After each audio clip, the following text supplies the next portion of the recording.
Olá, amigos da RVC-FM, você que nos acompanham pelas redes sociais, pelo YouTube. Nós estamos iniciando um podcast muito especial. Vamos falar sobre mente seletiva, porque o cérebro ignora aquilo que a gente mais precisa. E para me acompanhar, eu, como estudante de psicologia, estou super empolgada. As minhas colegas Maria Eduarda Fonseca e Laisla Paula vão conversar um pouquinho mais com a gente sobre esses assuntos. Sejam muito bem-vindas, meninas. Obrigada, Gabi. Nós vamos falar um pouco mais sobre memória seletiva, audição seletiva, porque é muito mais fácil decorar uma música do que o conteúdo antes da prova. Tudo explica pra gente como que funciona essa memória seletiva e como que ela tá no nosso dia a dia. Igual a Gabi falou, a gente vai conversar um pouquinho sobre a memória seletiva, que é um termo muito popular dentro da neurociência. A gente tem, às vezes, o nosso cérebro como uma câmera, mas na verdade, o nosso cérebro está muito mais para um filtro. Ele vai filtrar todas as informações, todas as emoções que a gente recebe, né, ao longo do dia, e ele vai fazer uma seleção ali do que é mais importante. Tá, mas como que ele faz, né, essa seleção? Como que acontece? O nosso cérebro tende a guardar a memória, ele tende a filtrar o que tem um valor emocional pra gente, ou também, né, foi repetido muitas vezes. Então, isso é, às vezes, um evento, alguma coisa que aconteceu que tem uma forte carga emocional, nosso cérebro tende a guardar, né, com mais facilidade. Sim. E no cotidiano, isso fica bem mais claro, né? No nosso dia a dia. É, trazendo como exemplo, quando a gente vai estudar para uma prova, né? Ali durante o estudo tem algumas informações que a gente acha mais importante, né? Que vai valer mais ali na hora da prova. Mas tem muitas coisas para estudar. Mas a gente acaba colhendo só essas informações e que a gente acha que é mais importante, né? Então, assim, a mente seletiva. Ela seleciona A mesmo. mente seletiva é isso, né? Ela seleciona somente essas informações que vão ser Mais importante, né, importantes pra pra gente. gente. Então, disso a gente entende bem, né? Porque quando a gente está estudando para a prova, é uma loucura e lê isso, lê aquilo. É como se a gente fizesse mesmo uma gravação em HD daquilo que é mais preciso ali no momento. Agora vamos falar de uma parte mais teórica. Como que funciona a atuação dessa memória seletiva no nosso cérebro? É importante a gente ressaltar que tudo isso acontece, todo esse processamento acontece ali dentro do nosso sistema límbico, que a gente classifica o sistema límbico como um sistema responsável ali pelas emoções, pelos sentimentos. Porém, dentro desse sistema límbico tem duas partezinhas que são muito importantes para a gente ressaltar, que é a amígdala cerebral, que é o centro de processamento que a gente tem do nosso cérebro, que vai pegar essa informação e enviar lá para o nosso hipocampo. Isso tudo dentro do nosso cérebro, dentro ali do nosso sistema límbico, vai gerar como se fosse, a gente pode dizer, uma gravação em HD mesmo, que vai gravar os detalhes que têm uma importância para nós com o máximo de nitidez possível, né? Isso é muito importante para a gente saber mesmo sobre as coisas de maneira correta e não absorver tudo aquilo que a gente vivencia dentro do nosso cotidiano. Porque imagina, lembrar de tudo que aconteceu durante o nosso dia, assim, não seria fácil. Nós não fomos feitos para isso. E dentro desse contexto que nós estamos conversando, é válido a gente citar também sobre a audição seletiva, né? Esses dias eu estava lendo um artigo que falava sobre efeito coquetel, que aponta que quando nós estamos em um lugar que tem muitos ruídos, é mais fácil a gente prestar atenção naquilo que chama a nossa atenção, mesmo ouvindo muitas coisas. Vocês já ouviram falar sobre isso? É muito recorrente esse assunto. Sim, o efeito coquetel, ele é uma prova social, né, da gente. É igual a Gabi falou, quando a gente está, é a habilidade que o nosso cérebro tem de estar em um lugar e focar somente numa conversa que eu estou tendo com a pessoa, um lugar barulhento, né? Como, por exemplo, uma festa, a gente está numa festa onde tem música, muitas pessoas conversando, né? E então a gente está ali conversando com o nosso colega, a nossa amiga, e a gente consegue focar somente naquela conversa, bloquear, ignorar todos os ruídos que estão em volta, todos os sons que estão em volta. E da mesma forma também, mesmo se for longe, alguém gritar meu nome, né? Longe, lá do outro lado da festa. Eu vou captar aquele som, vou esquecer todos os outros e vou focar quem tá me chamando, né? E prestar atenção somente nisso. Então é isso, nosso cérebro, ele tá sempre buscando uma relevância ou uma ameaça. E o ponto crucial disso que a gente está falando é que é o ouvido que escuta, mas essa associação de filtragem não acontece no nosso ouvido né? Que a parte da escuta tá no nosso lobo temporal, que fica mais ou menos aqui, nessa região. Na verdade, quem faz essa filtragem, decide aquilo que entra de informação, é o nosso córtex pré-frontal, né? Que está nessa região aqui. Ele é o CEO de todas as decisões. E o sistema ativador. Não, o sistema reticular ativador ascendente, ele ajuda nessa filtragem de informação, né? Ele evita que a gente absorva informações desnecessárias que só vão sobrecarregar a gente. É como se o nosso sistema ele fizesse um limpa para guardar aquilo que importa e descartasse o que fosse irrelevante. Basicamente uma economia cognitiva mesmo para não sobrecarregar nós de ficar cheios de informação. Isso que a Gabi falou sobre essa sobrecarga, né, que o nosso cérebro pode ter, é muito importante esse processo de seleção que o nosso cérebro faz justamente por isso. Hoje em dia a gente já vive hiperestimulado por causa das redes sociais, toda essa era digital, né, que a gente está vivendo, porém essa seleção do cérebro é muito importante. Seria impossível para o ser humano ele não fazer essa seleção, nós seríamos totalmente disfuncionais, porque sobrecarregaria demais, né, o nosso cérebro. E essa era que você citou, Duda, sobre redes sociais, né, o mundo tecnológico, é importante a gente falar também sobre a inteligência artificial, que, nossa, tá no nosso dia a dia. Sei vocês, mas eu uso ela sempre e ela faz tudo ao mesmo tempo. Ela escreve, ela fala, assim, é um pensamento totalmente automático ali, que você faz tudo, tudo, tudo. E muitas vezes nós ficamos dependentes disso, correndo o risco de ficar cada vez mais disfuncionais. Para não falar outra coisa, se é que vocês me entendem.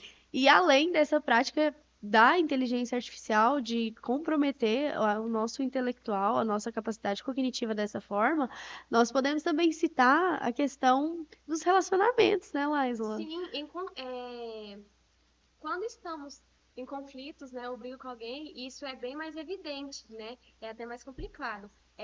Esse filtro que a gente tem, ele é sequestrado por algo chamado de viés de comunicação, né? Então, assim, quando eu estou conversando com alguém, eu vou captar somente nos erros daquela pessoa. No que estiver irritado, né, com seu parceiro, a sua audição seletiva ela vai focar somente nisso. No tom de voz que aquela pessoa está dizendo, ela pode estar reconciliando com você, né? Te falando palavras bonitas, mas você vai focar no tom de voz que ela está falando, na expressão facial que ela está fazendo, né? Então, é isso. Em conflitos e brigas é mais complicado ainda, né? A gente quer selecionar, né? E a gente quer escutar só aquilo que realmente importa para nós. E a nossa mente, né? A mente seletiva, ela vai lembrar somente das vezes que aquela pessoa fez algo de ruim, né? Sim. A gente tá numa discussão. Você lembra de quando você fez isso, isso, isso? E quando você fez isso, isso e isso? E as coisas boas que aquela pessoa fez, né? Isso aí é o terror dos relacionamentos. É um motivo de brigas. A mente seletiva, ela vai selecionar somente esses momentos ruins, né? São as partes ruins da pessoa. Na verdade, isso que a Laisla trouxe é muito importante também, porque nós, como estudantes da área da saúde, né, da psicologia, a gente vai voltar um pouco para a área da saúde mental. Nesse caso, vale a gente trazer um pouquinho para esse assunto a depressão. Porque o que acontece no cérebro da pessoa que tem a depressão, que tem esse transtorno? O cérebro, ele vai fazer esse reforço, ele vai fazer essa filtragem, né, apenas com informações, eventos, emoções negativas que a pessoa teve ao longo do dia.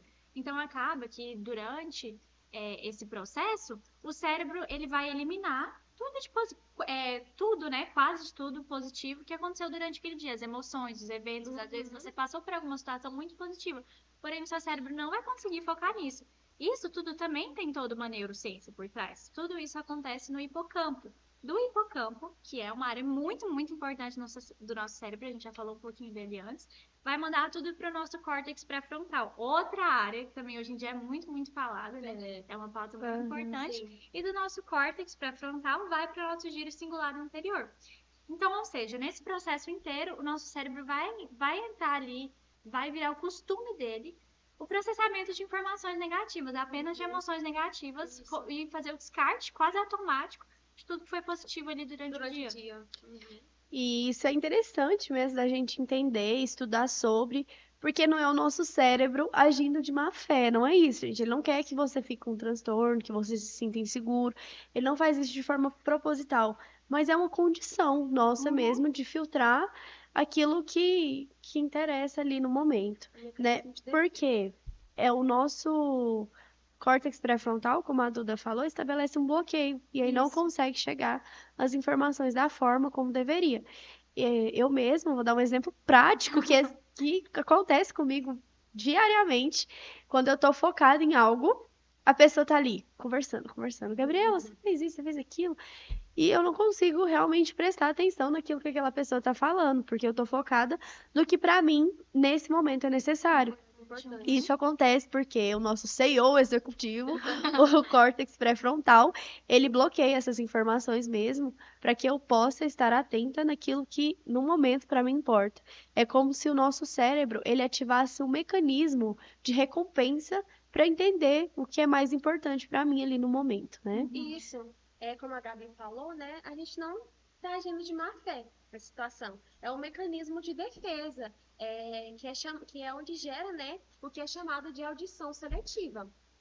É, até mesmo em casa, né? Por exemplo, como em casa, o filho tá lá jogando videogame e a mãe chama, né? Filho, vem almoçar. E repetindo aquilo, o filho tá bom. Só pra mim poder parar de falar. Mas ele continua. Ai, Mas ele continua ali. Por quê? Porque aquilo ali pra ele vai ter mais recompensa, Aham. né? Então, assim, isso gera a audição seletiva até mesmo em casa. Mas é é um mecanismo exemplo muito prático esse Muito também, que, ó, recorrente, né? eu acho que acontece na casa de todo mundo. de todo mundo. E a gente pode trazer uma dica prática, né? Porque isso, a gente tem muita tendência a selecionar as informações e as emoções dos eventos do dia dessa forma. Nós, como estudantes de psicologia, também psicólogos formados, uma coisa que a gente pode indicar é no final do dia, como a Gabi já trouxe, a gente vive muito nessa era digital, hiperestimulados o tempo inteiro, recebendo informações muitas vezes negativas, né? Jornal, rádio, trazendo informações muito do que acontece no dia a dia. Então, chega no final do dia, faz uma seleção das informações sem nenhum outro estímulo, a tecnologia, né? Aham. Então, para um pouquinho no final do dia, pensa, poxa, o que que aconteceu de bom hoje? O que que eu posso tirar? Uma emoção boa, um evento bom. Não leve só as partes Não negativas, leve só as partes né, do negativas. seu dia. Poxa, hoje eu tive um momento muito legal com meus amigos, com a minha família. Isso tudo você vai treinando o seu cérebro para ele não selecionar somente essas partes negativas, né? Mas Sim. também as partes positivas. Sim. É interessante isso que você falou, Duda, porque a gente tem tendência mesmo de olhar Muito, só para o lado muito. ruim das coisas. Então é importante fazer essa reengenharia cognitiva para poder mesmo se sentir melhor, viver em mais harmonia. E também eu acho que um ponto que é válido destacar é sobre a escutativa, que deve fazer parte do nosso dia a dia. É importante. Ativa, algo que a Gabi falou que também que é muito importante, né? Ela é uma virada de chave, que é um esforço consciente aqui do nosso córtex pré-frontal, né? Que é o quê? Quando a gente está numa conversa com alguém, da gente poder não, como foi dito várias vezes aqui, né? Não tirar somente a parte ruim daquilo, entendeu? Olha as perspectivas do que aquela pessoa está falando, né? O que ela está trazendo também. Porque a nossa audição seletiva, ela tem esse poder de fazer isso, né? Tirar somente a parte ruim do que aquela pessoa está falando e não dar atenção para as perspectivas que ela está trazendo, olha também. Então, é muito importante sim, a virada de chave, a escutativa. É treinável, né? A gente pode perceber ao longo da nossa conversa que isso tudo pode ser treinado. A gente pode ter uma tendência, né, a puxar, a lembrar mais, com mais clareza dos pontos negativos, mas é treinável também para a gente converter essa situação. E eu acho que aplica muito até na parte de ter mais empatia pelo que o próximo, né, tá precisando, ter empatia para escutar, para realmente ouvir. Entender, né? Igual você já trouxe até aqui, né, Gabi? O nosso cérebro, tanto a Gabi quanto a Laila, o nosso cérebro não faz isso de má fé. É um processo, é uma Sim. tendência que ele já criou. Então, desenvolve muito a empatia, que às vezes falta um pouco hoje em dia, né? Sim. Mas desenvolve muito isso, que é muito, muito importante. Quando eu estudava, eu lembro que uma professora falou uma coisa para mim que me marcou muito. Ela falava que a gente tem que escutar as pessoas com os olhos e com o coração, para realmente entender o lado do outro e escutar não só aquilo que a gente quer, mas aquilo que a pessoa também quer te falar. Tá tentando te transmitir. Muito importante. Meninas, nós estamos chegando ao fim do nosso bate-papo e para finalizar, eu quero que vocês deixem uma mensagem para quem está nos acompanhando aqui agora, algo que vocês queiram falar que ainda não foi dito. A gente falou muito aqui, né, É. sobre a memória e sobre a audição, só que a gente vê que tanto a atenção quanto a emoção, eles minam, né? Eles são os guias ali disso tudo. Então, uma dica que a gente estuda muito sobre isso, a gente tenta colocar no nosso dia a dia e para você também tentar. Cuidado para onde você está direcionando a sua atenção, para onde você está direcionando a sua emoção, vale a pena você direcionar a sua atenção, toda a sua emoção, às vezes, daquele dia, para esse problema, para isso. Então, toma cuidado com isso, muita sabedoria, porque realmente é uma virada de chave muito importante, né? Faz a diferença. Olhe para as coisas boas também, É, né, que né? aconteceu, pense nas coisas boas, não Aham. fica só com as coisas ruins. E minha reflexão final, né, aqui nesse podcast, é sobre outra coisa muito importante que a gente acabou de falar, que é a escutativa, né? O que o seu cérebro tem captado? Somente o que você quer escutar? Ou você tem tentado entender o lado da outra pessoa também, né? Então, isso é muito importante, é igual a Gabi falou. Isso é algo que ajuda no nosso relacionamento com o mundo, com as pessoas, né? Então, seja mais Empáticos. empático, né? A palavra certa, seja mais empático. E é isso, eu queria deixar essa reflexão para vocês. Ótimo, meninas. A minha mensagem também é que vocês se sintam encorajados para saírem da zona de conforto, se arriscarem mais, escutar mais, testar mais a parte cognitiva, né? Que é um mistério a desvendar. Então, Até se hoje. arrisquem. E é isso, meninas. Muito obrigada pela Obrigada a participação você. de vocês. Foi ótimo. Obrigada a você que nos acompanhou até agora. Um abraço, fiquem com Deus e até mais. E aí, Meu Deus.